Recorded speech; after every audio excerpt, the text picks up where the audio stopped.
I'm Tim Ellis. Thanks for joining us for Laneway Live. Every night this week, we're coming to you from a different part of the Laneway Theatre, and tonight we're in the WWE Experience Room. And that's because tonight's special guest is not only a talented young magician, but he's also a professional wrestler. Let's get ready to rumble! It's LJ the Magician!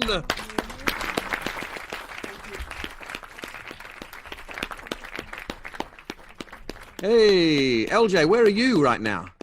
I am at home as I should be. You were at home as you should be. You look like you're just in a white studio. Yeah, it's this is Casadel, LJ, and Geordie and Aiden. We have 3 people living in our house, which is more than we should. But you know, this is our kitchen. So in Melbourne. Yes. Okay. Now, people who may know you as a magician, we're going to find out a little bit more about you, and thus all the theming today. You're also a wrestler. Yes. Magician, wrestler, street performer, and a lot of other weird stuff that I'm not allowed to go into for legal reasons. Now it's sounding really creepy. Yeah. So the challenge for a lot of people has been that coronavirus has really cut off their income and then stopped them from being able to do what they love. But for you, it would be like a double-edged sword, because not only can't you get out and do street shows, obviously you can't do wrestling either. Yeah, it's been particularly tough because, I mean, like Corona at the start, everyone was sort of just like, oh, okay, this isn't going to be a huge thing. I think there was a few of us who thought, you know, oh, this is we need to be taking precautions. And then, you know, once everything did start coming to affect the wider population, sort of everything shutting down and people are being asked to stay at home. That was when it sort of got really serious, beyond anybody's thoughts originally. And for me, it affected me like hugely, because, as you said, I can't do magic in performing situations like on stage or close up at Holy Moly or wherever else I'm performing at the time. I can't do busking at all because nobody wants to stop and watch a street show and be around strangers at the moment, and also nobody really wants to carry cash with them right now. And also I can't do the other thing that I love, even though it doesn't provide me much money. It's something that I'm really passionate about, which is wrestling. So I've been forced to, you know, start body slamming my housemates through various furnitures around the house. And it's, you know, it's tough being stuck at home, but it's the right thing to do. And, you know, I'm just trying to sort out some sort of income right now. But yeah, it's taken a little while to get used to, but we're finding things to entertain ourselves. Well, I was going to ask which one is your main source of income, street shows or wrestling, but you've made that very clear. Yeah. So it used to be street shows back before this all started. Like I'm talking, because I started doing magic when I was in primary school, and then I started making like money off it when I was in early high school, and then it just sort of kept on, you know, rolling from there into you know, like the later years of high school, to the point where I ended up sort of you know, getting myself out of school so that I could do magic full time. And then, you know, it took me like 6 months to 9 months to actually get that, you know, sort of into happening. So once I actually did get it going, it was my full-time job for around about a year and a half-ish. And then now it's just stopped. So yeah, I was doing really well to sort of keep climbing up the ladder. I had, you know, regular work coming in, and I was actually just doing what I always wanted to do, and that was, you know, be earning a full-time living. And, you know, I moved out of home just through doing magic as my career, which was a dream come true. But now it's all had to stop. It's yeah, it's difficult, but I know it's going to come back with a vengeance, which is going to be great. So a lot of people would be almost terrified to take on street entertainment because you have to be good. You have to be able to stop people and get the crowd. Otherwise, you don't earn any money at all. And you're very young still, yet you seem to have conquered it to such an extent that you can make your own living from it. Yeah. Look, I mean, you never really conquer anything, but like, I guess once you get to the point where you can make a living off doing street performing, which is, as you said, is like a very hard task to sort of get to that point. It's an achievement that not many people can say that they are actually able to do. But yeah, I think with anything, especially street performing, you've got to keep on adapting and changing with the times. And one thing that has come in uh, over recent years that pretty much all street performers have started to adapt with is being able to take card payments. And for me, I do it through Square. If people come up to me at the end of my show, like 4 years ago, saying, "Hey, look, we'd love to pay for your show, but we don't have any cash with us," then I'd usually just go, "Oh, the ATM's that way. You can go there."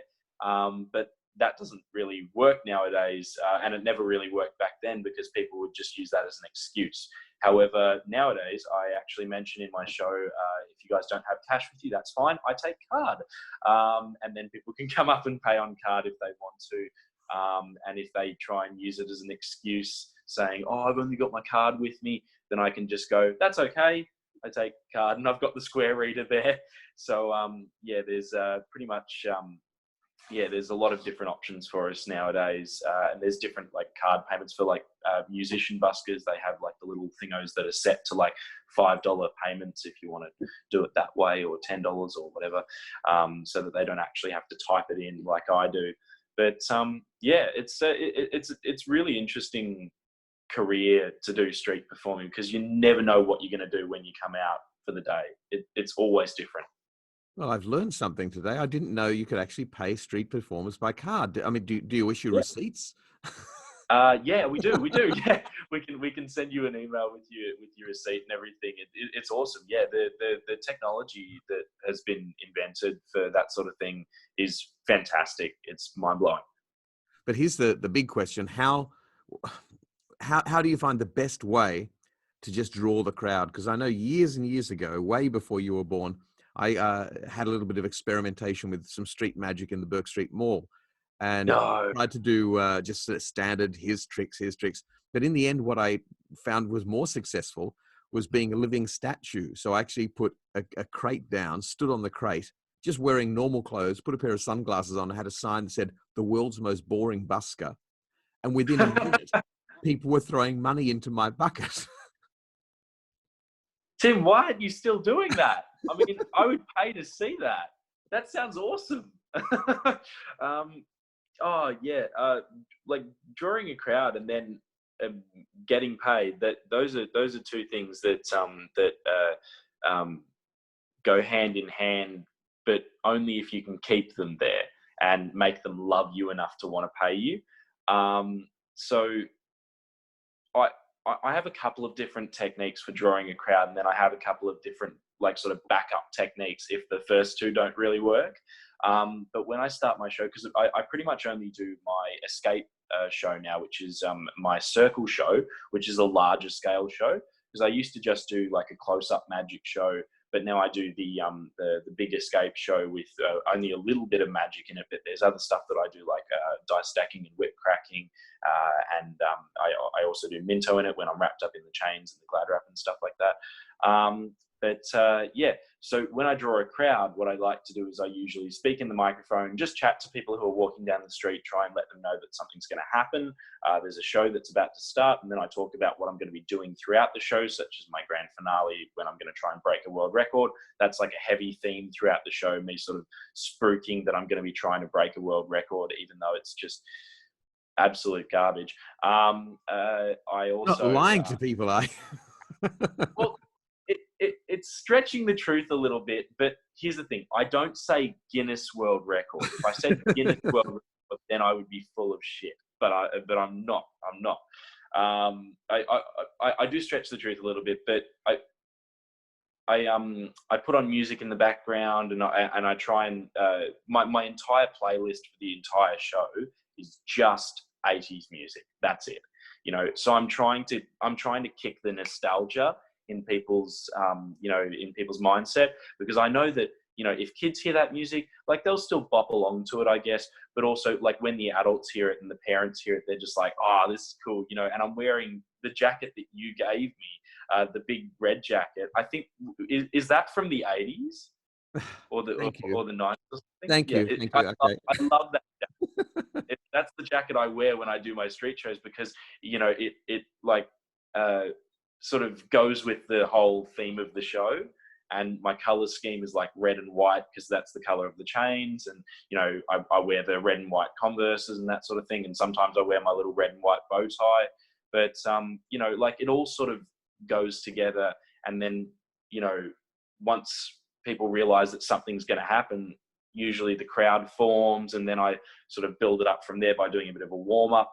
And then I go through the show into the grand finale. And by that point, the goal is to have made the transitions between routines and tricks so seamless that everyone stays put and wants to see the last trick.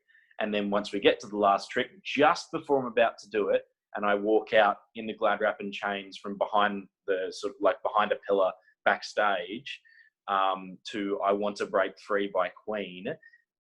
That's the point where just before I do that, I tell them, my hat line, which is where we tell them, that this is my name, this is what the show is, this is why I do the show. If you guys have enjoyed, please come forward at the end, shake my hand, say thank you. That's not possible at the moment. Fist bump or an elbow is okay as well. And, drop a donation inside the hat. And then we sort of go a little bit further into it, sort of if we're feeling like it's going to work. To sort of say, like, we think the show is worth X, Y, Z. And if you don't have any cash with you, that's fine. There's an ATM inside that building over there, but we also do take card usually.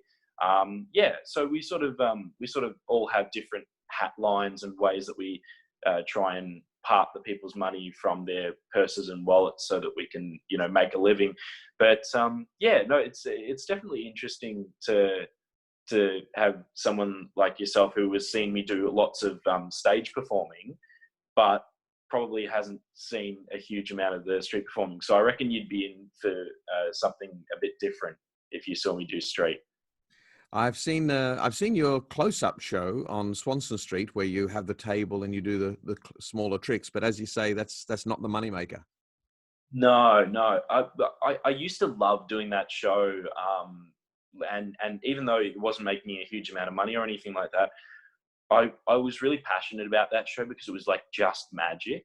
But I've realized now that I can do, a show with magic in it that's bigger and makes a bit more money for me, which is, really important because I'm living out of home now and I'm completely self-sufficient, to be able to provide for myself and everything.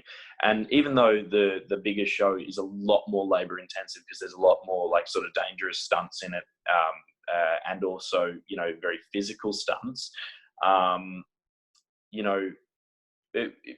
it's not just about the whole bigger is better thing. It's also, I really do enjoy doing the big show. But the close-up show always has a special part of my heart, because I get to connect with people a little bit more personally because they're, it's a smaller group of people and they're a bit more up close. But it's really tough to be able to decide which one's the best to go with. But I've sort of kept pursuing the larger scale show, and it seems to work well. Well, it worked well, up until Corona, yeah. Now, the other thing is that you're standing on the street in glad wrap with chains, with a hat of money in front of you and your PA system and everything like that. It seems like a really dangerous way to make a living. Well, look, I mean, I've had a few incidents happen in the past. I've had people try and at some point succeed to throw a punch at me and stuff like that. I've also had my speaker stolen. I've had my microphone kit stolen. I've had a backpack stolen with pretty much all of my earnings from the day inside of it. And just lots of other horrible stuff. I've been sworn at, spat on. I've had a person show their junk in the back of my show whilst a bunch of families were watching. Honestly, it's not for the faint of heart, but you know, like through all of that, and all of the, you know, amusing and horrible stories that I've had the chance to be a part of, you know, it's such a fulfilling career to be able to do street performing, because the people who you meet, and especially the other street performers, like, they have no idea how much I love them, you know, because a lot of the street performers that I've had the pleasure of interacting with have not only been really kind and nurturing towards me, especially when I was in, you know, the younger stages of my career, and I was an absolute douchebag. You know, they've been so supportive, and, you know, they've given me knowledge and taught me how to do tricks and routines, you know, that I would have never had the chance to learn without their help. So, you know, yeah, it's such an amazing industry, and the culture, especially in Melbourne and Australia, you know, the people who perform here, we're like a family. You know, we are so connected with how we, you know, perform and how we understand the industry and everything. And we have a really great time. Even if it's a crap day, if there's a few street performers on pitch, then we get a lot out of it, because we practice together and we, you know, have a bit of a jam and try out new things. So yeah, it's really great. Well, you do have a good sort of community of street performers, and I know you had a fundraiser recently for the bushfires where all the street performers got together. Yeah, so we did a really amazing sort of charity show on the street for raising for the CFA. And even though the council was a little bit difficult at first to sort of allow us to do the fundraiser, because apparently we needed to sort of put in a bunch of like things saying we're doing this show for this, or, you know, and we needed to clear it with the CFA and stuff like that. Even though we sort of came up to a lot of roadblocks, we got through it. And we did 2 shows as a big group of buskers all together. There was jugglers, magicians, there was comedians, and acrobats, and also puppeteers, balloon artists, you name it. We all sort of came together, and I was really, really honoured to actually host the show. And we did 2 of those shows, and then I did one of my Glad Rap shows. And all of those shows, we put every single cent of that towards the CFA. Plus, also, we did a fundraiser online for people who couldn't be there in person for the show. And altogether, I think it was around about 7 or 8 grand altogether that we raised through those 3 shows, and also the online donations for the CFA. And it was an absolute pleasure. We had such a great time, even though it was like 34 degrees whilst we were performing. You know, we had a really great time, and it was an absolute pleasure to perform with those people. That was so great. Well, one of the things that people may or may not understand is that whenever there are crises like bushfires, it's the performers who jump up and do shows and put on events and do all these sort of things to raise funds. And I know that street performers, stage performers, singers, dancers, musicians, everyone, they're always out there raising money, having charity shows, helping people raise funds. And even during the year, we do a lot of charity fundraisers for various causes. However, and I'm addressing this to the people watching, now the performers need a bit of support. And I know performers are not the ones who would stand out and put their hands up and say, please help me. But if you do have the opportunity to help performers, if you want to buy their merchandise, if you want to buy tickets to their show, even if you just want to send them a PayPal donation, please do so, because a lot of performers, and I know LJ, and all the people we've been speaking to on this show, they're really in serious financial trouble. Our gigs have all disappeared, just like that. It's amazing. Now, I was also going to talk to you about your wrestling, and we're going to have a clip right now so people can have a little look. And you know, I know there's probably a few people looking at you right now going, "He's not a wrestler." Hopefully, this clip will let them know that you really are.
Wow.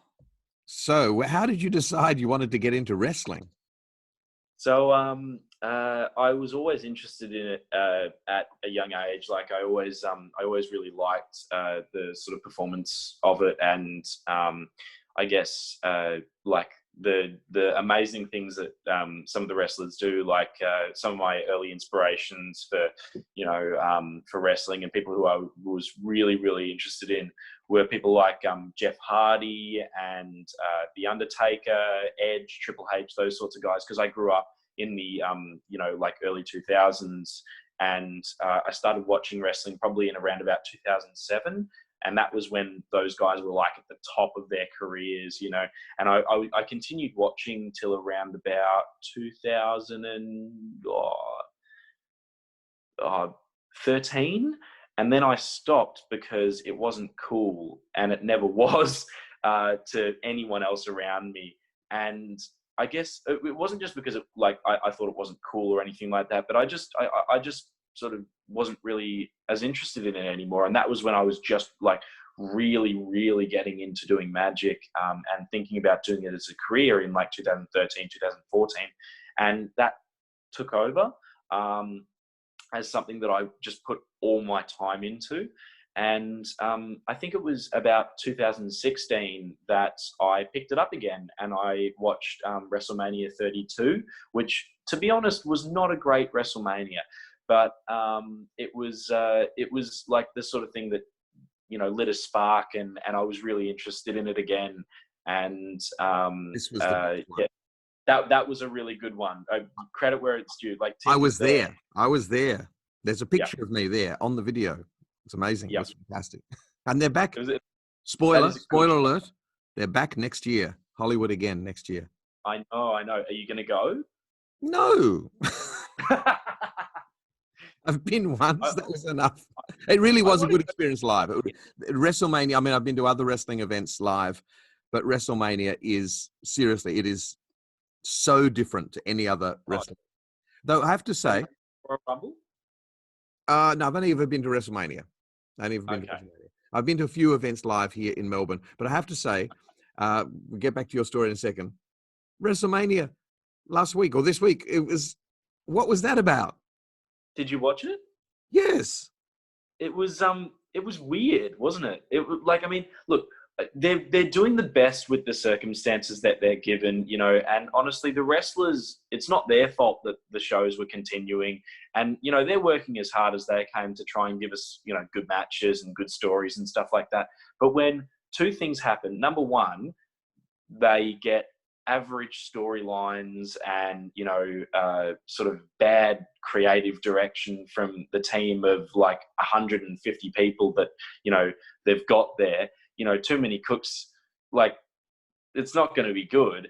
And, you know, number two, when the show actually continues to happen, when there's no audience, you know, like, I mean, Vince could have postponed it and had done it in front of a crowd. And look, honestly, it would have been, you know, weird sort of postponing it, but it was even weirder sort of having no audience there, because WrestleMania is not much without an audience.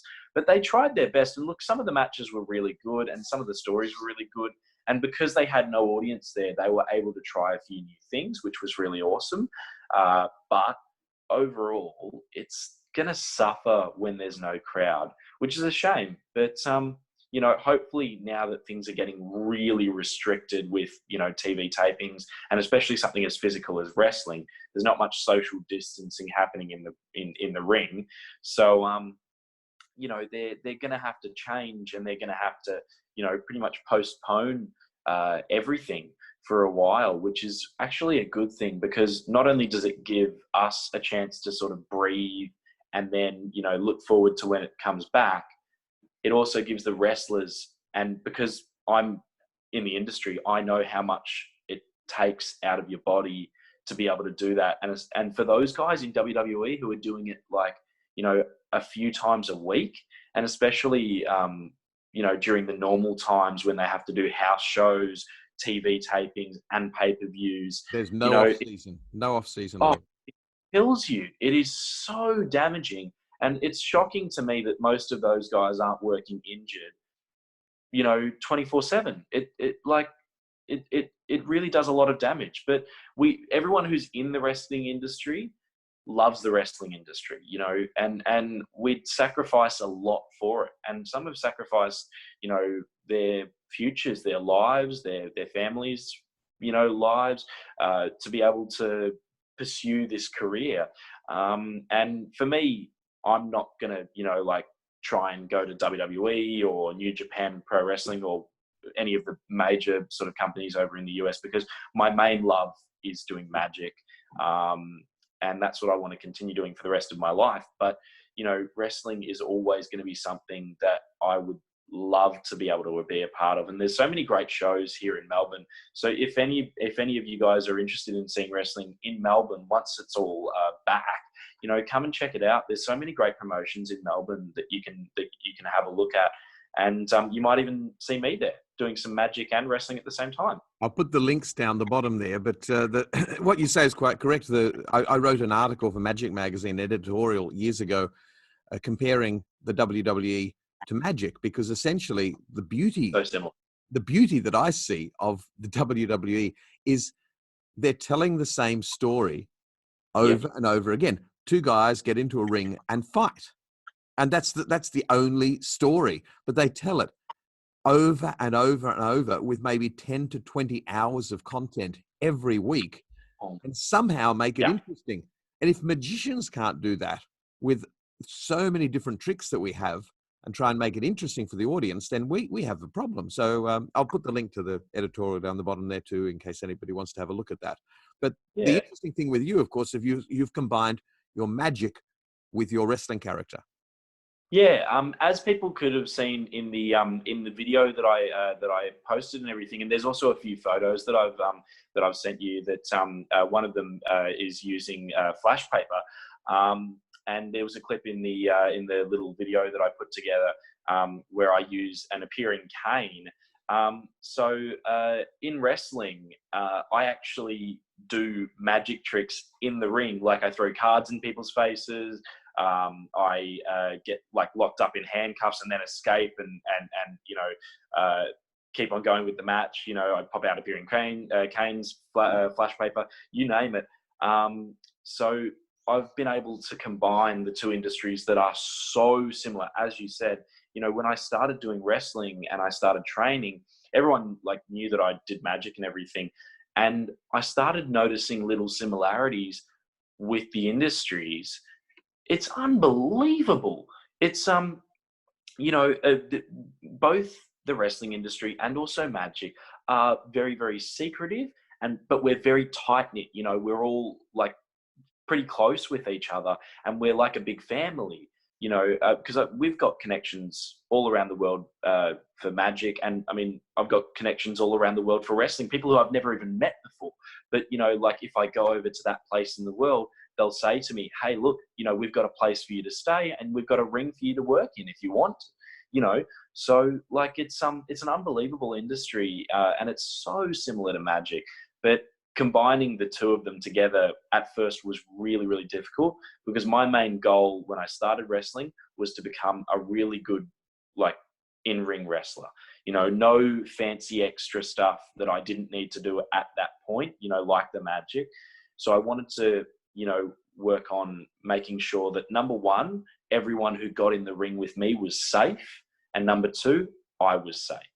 So, you know, once I'd figured that out, and once I'd sort of worked for a while on that, then I started putting in the magic, and I started doing it, you know, in the promos and in the in-ring stuff, and it just took off. You know, people were like calling me the Magic Man, and I go by the Escape Artist when I come out to the ring. You know, I was throwing cards out into the crowd, and you know, like it's really taken off, and I love doing magic in the wrestling because nobody knows when it's going to happen. And you have obviously learned from the past magic wrestlers.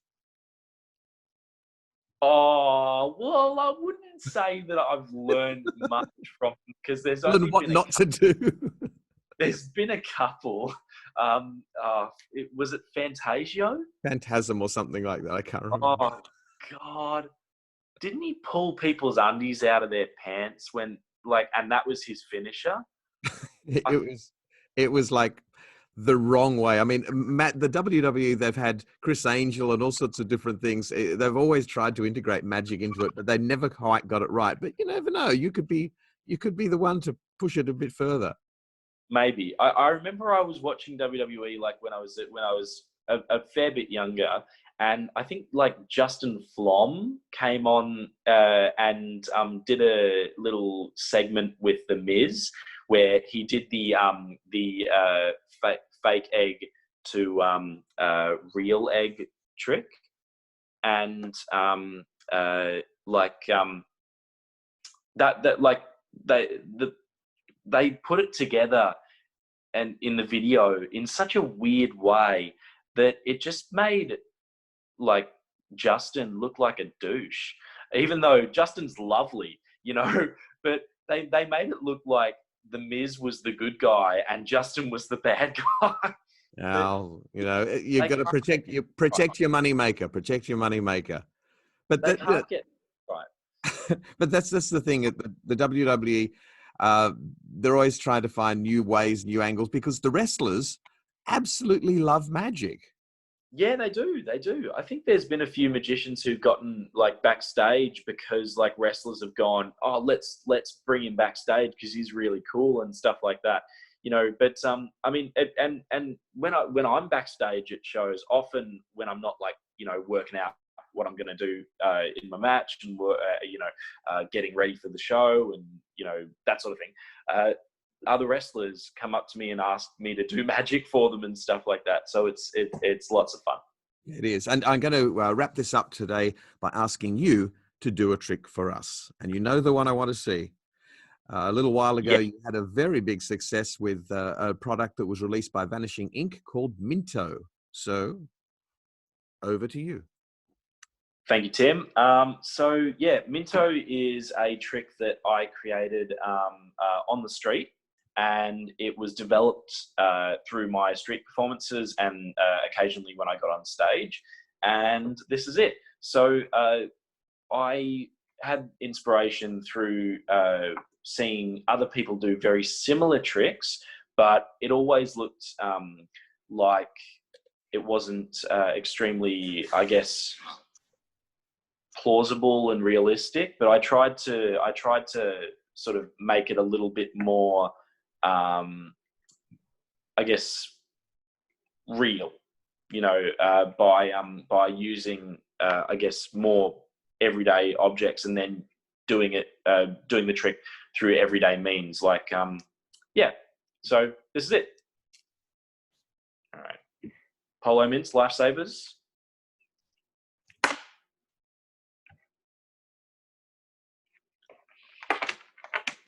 Headphone cord or a charging cord.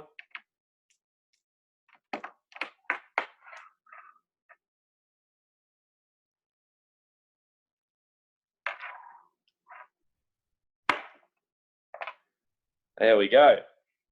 Fantastic. Such a simple, straightforward, direct version of the classic. Wonderful, wonderful. And that's selling really well on Vanishing Ink's website. We'll put a link down there, even though I don't think you get any money from the royalties, do you? I don't get any more money from the royalties, no, unfortunately. But yeah, like one thing, as Tim said earlier, that us performers are going through now, we honestly, we have no work for the rest of the year, pretty much. But you know, if you've got a performer that you know, and they've set up like a coffee page or a GoFundMe or whatever they've got going on, or they've got merchandise, you know, support them, because, you know, we love performing for you, and trust me, I think Tim and I can both agree on this, that when we come back and we're actually able to do shows again, you're going to see some of our best work, because we're going to have all this time to plan out new material and new shows, and we're going to be itching to, you know, get back on stage and perform for all of you fantastic people out there. So yeah, just support the people who you love watching perform, and all the best to everyone. Stay safe. You stay safe too. See you later. See you, Tim. Thank you.